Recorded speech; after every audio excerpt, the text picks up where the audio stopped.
All right, welcome back to the reserve. Will and Robert standing out here in 150-degree sunshine. It's nice. Hot, but it is warm. It isn't his black shirt.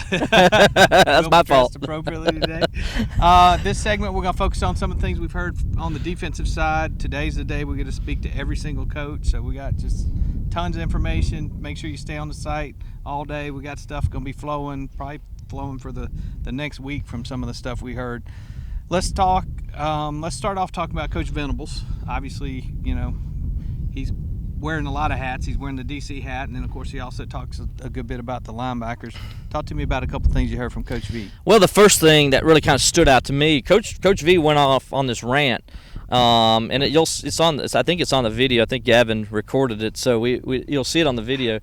Oh, Robert recorded it. Anyway, he went on this rant for 20 minutes. It had to be.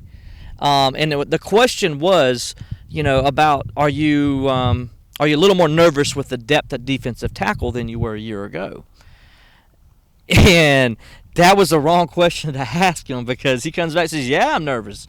The reason why is because for some reason Scott Pagano decides to transfer. And he says, I can't figure out for the life of me why. Because he says, I think he was going to start. He was like, we were sitting there. He said they were debating in the room whether Scott Pagano or Austin Bryant was going to be part of the 4-down linemen that were starting. And if you're paying attention to that, that means they weren't moving Scott Pagano to defensive end. That means Christian Wilkins was going to stay out on the outside and be defensive end.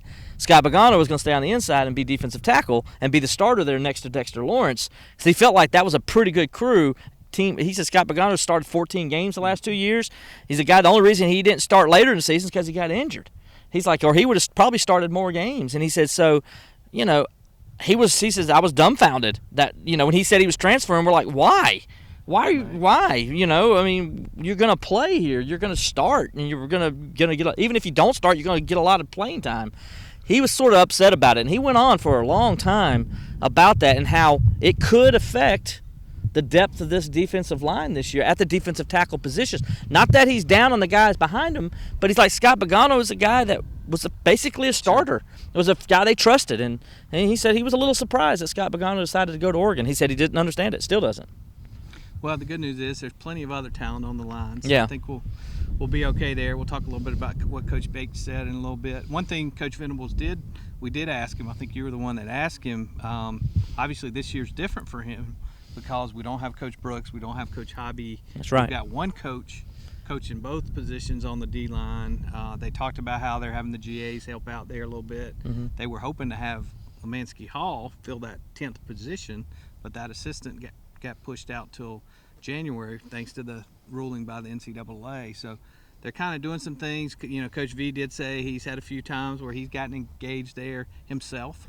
And that was one of the things we kind of speculated on, that he would probably get more involved there. But plenty of talent, but definitely some big changes in how that unit's coached. Yeah, there's no doubt about it. I mean, obviously Coach Bates, I think, is going to be an extraordinary coach, but he's still a young coach. And Coach Venables said, he had to go in there a couple times and said, well, this is the way I like to do things. Mm-hmm. And because each coach has their own thing. And when he had Coach Brooks and he had Marion, they knew what Coach Venables liked, and it was easy for him to just kind of worry about the linebackers and coach the linebackers. But now he's got to pay attention a little bit more. He's, like you said, he's got a couple GAs that are working with the defensive tackles. One guy, the name escapes me, I apologize, played defensive tackle in college, so it feels good about this is a guy who understands the techniques and knows where he's supposed to be. He says, so that's beneficial.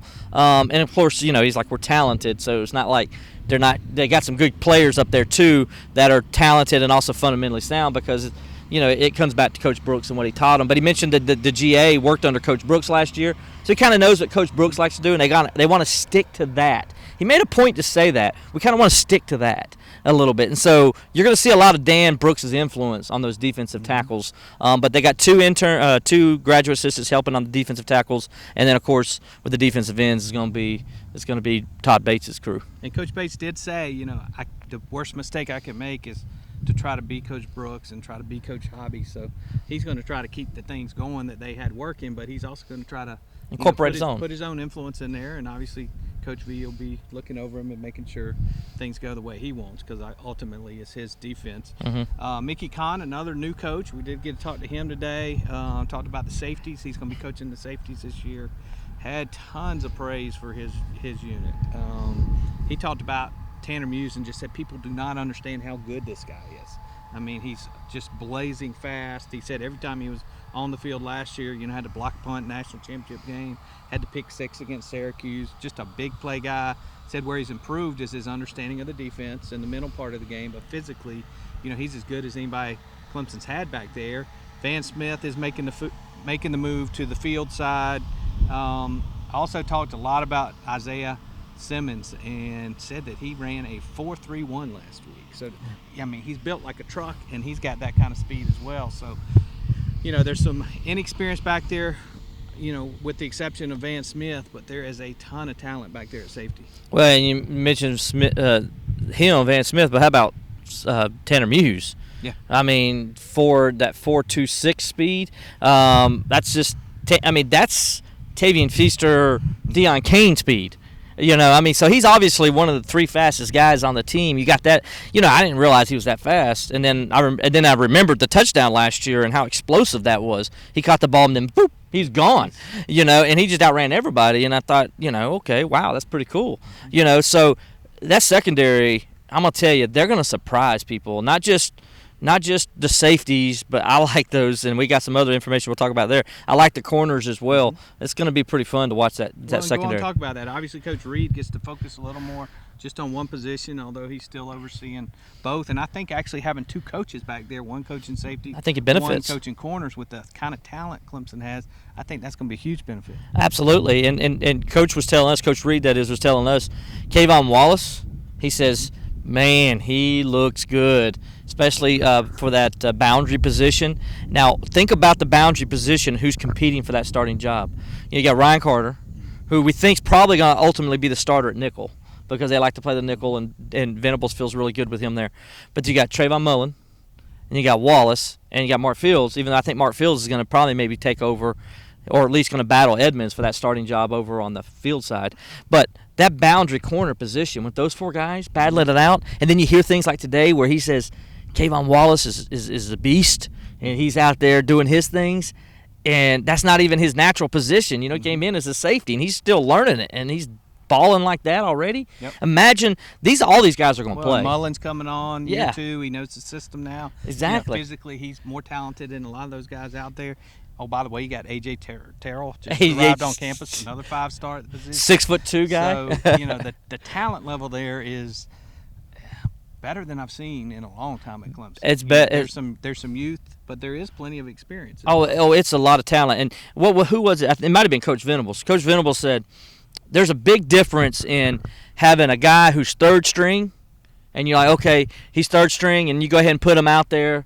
And it's like, okay, but then all of a sudden you watch the other team go down the field, either score a touchdown or they change field position, then put a guy out there who's talented. So he may be 3rd string, but he can be 1st string somewhere else, and you notice it because he goes out there and it looks like there's no drop-off at all. He said that's where they're at, especially on that back end. That's where they're at with a lot of areas when it comes to their talent. But on that back end, they are just loaded with some tremendous talent. And I think all those guys are going to play. I don't think they're going to sit them on the bench. I think they're going to rotate them in and out, and you're going to see. I think it's the best since the days of Donnell Wolford, James Lott, all those guys. It's been a long time. I think this secondary is as good as those secondaries were, and those are some darn good secondaries. Well, when we move to linebacker, there's a lot of inexperience there, but plenty of talent there as well. Obviously, you got Joseph, you've got O'Daniel, you've got the frontline guys, you've got Smith, who got some time last year, or a little bit of time. You've got those guys that you need to develop, the younger guys. Some of those guys coming along, Chad Smith, Raekwon Smith. You got to get those guys up to the same level as Lamar and the other guys. Yeah, and when you look at Lamar and Kendall Joseph and Dorian O'Daniel, probably 3 of the best starting linebackers, I think, in the ACC. I think Trey Lamar is a star on the rise. He reminds me a lot of a middle linebacker a couple years ago. Help me out. Oh, my gosh, I went blank. Anthony? Yeah, Stephon Anthony. Reminds me a lot of Stephon Anthony. I had Shaq Smith in my head, and that's what was messing me up. Because, Stephon didn't come out right away. He was a 5-star guy coming out of high school. But it took him. Played as a freshman, but he didn't dominate right away. But when he got in that second or third year, you saw Stephon take another step. And by the time he was a junior, he's exactly where Brent Venables wanted him to be. And I think Lamar is already there as a sophomore where Stephon was as a junior.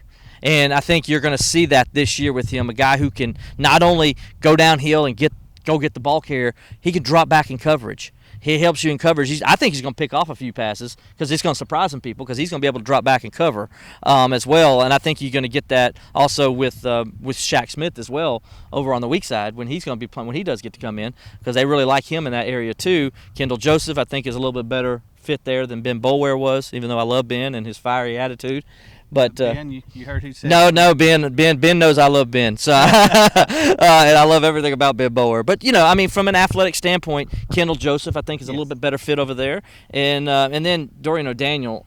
To me, Dorian O'Daniel is the best strong side linebacker in the ACC. He showed it week in and week out, and for some reason he doesn't get that respect in the conference. I don't know why, because if you ask any coach who plays Clemson, they want to know where number 6 is because they know he's going to shut down their running game. Yeah, and he'll play a huge factor in that Auburn game, which will be a key game early in the season. All right, guys, that's some of the things we heard on the defensive side. Stay tuned to TCI. We got lots headed your way as we unload all of this information. It'll be rolling for a few days. And trust me, there's a lot. The good news is we got everything you want to know about every position. So get ready for the season because we got a lot of data headed your way, and it's just around the corner, August 4th. The practices start. Stay tuned to TCI.